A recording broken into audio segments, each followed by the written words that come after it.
Hello everyone, welcome to তিয়াশার গল্পের সমাহার। আশা করি তোমরা সকলেই ভালো আছো।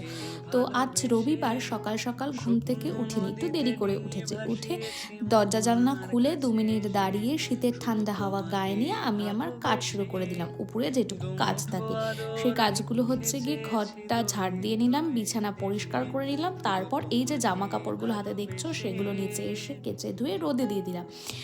সব কাজ সেরে চলে আসলাম রান্নাঘরে।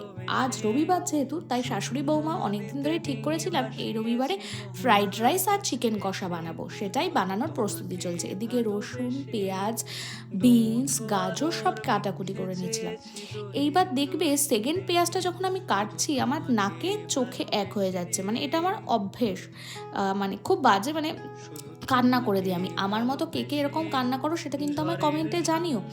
আর তোমাদের সাথে একটা কথা শেয়ার করি, এই যে চপিং বোর্ডটা দেখছো এটা কিন্তু আমি এবার নতুন কিনেছি, অনেকদিন ধরেই খুঁজছিলাম বাট কেনা হচ্ছিল না। এবার যখন আমি কলকাতার ট্রেড ফেয়ারে গেছিলাম কিছুদিন আগে হচ্ছিল, সেখান থেকেই চপিং বোর্ডটা কিনে এনেছি খুবই রিজনেবল প্রাইসে।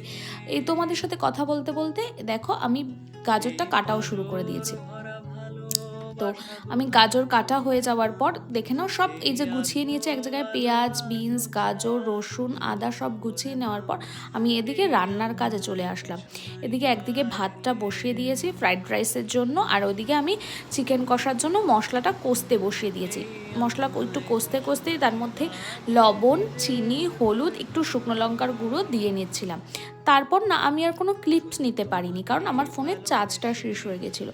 তারপর এসে যখন আমি রেডি করছিলাম জিনিসটা, মানে খাবারটা রেডি করছিলাম, তারপর থেকে আমার নতুন ক্লিপস নেওয়া শুরু করেছে। এই যে দেখছো রেডি হয়ে আছে, এটা চলে যাবে হচ্ছে গিয়ে আমার বাপের বাড়িতে, আমার শাশুড়ি মা তার জন্যই রেডি করে দিচ্ছিল। তারপর সেটা নিয়ে আমি চলে এসেছিলাম আমার বাপের বাড়িতে, আর আমার বাবা তার পরপরই খেতে বসে গেছিলো। গরম গরম দেখে আর নিজেকে সামলাতে পারিনি, এরপর আমিও গরম গরম নিয়ে খেতে বসে গেলাম। তো সব খাওয়া দাওয়া শেষে এসে একটু ঘুমিয়ে নিয়ে বিকালে একটু ডিম সিদ্ধ বসিয়েছিলাম, আর সাথে আমি একটু কফি আর কেক খেয়ে নিচ্ছিলাম।